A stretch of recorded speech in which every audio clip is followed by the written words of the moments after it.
再来看，民进党台北市长参选人陈时中今日发布妇女政策，忙讲推动性别平权来减轻父母请养囡仔的负担。陈时中嘛批评国民党台北市长参选人蒋万安唔捌医疗法规，也毋过蒋万安是强调讲，伊按算要编3亿的个人长照的补助款，嘛要来增加长照的称谓。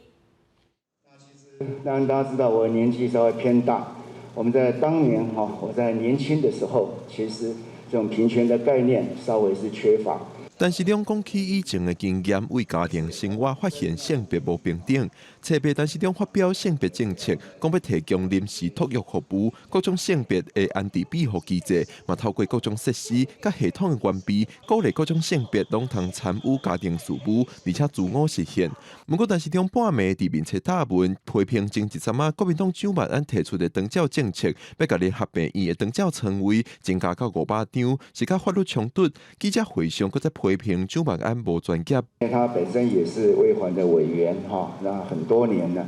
那对于长服法或相当的医疗的法规应该有所认识，而且他也是一个法律人。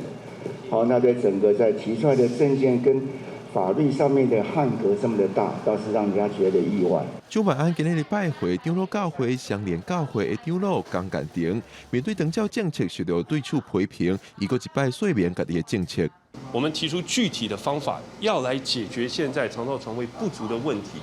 就是希望抛开行政包袱，突破法规的限制。我想希望能够大家共同朝向增加长照病床这样的方向跟目标。面对蒋万安拜会长久以来参立赢关系较密切的长老教会，敢袂烦恼选票去互救去？但是中表示，各教会拢是行善的组织，对政治的参与无济，大家多多沟通是好代志。记者郭文耀随证派文台北报道。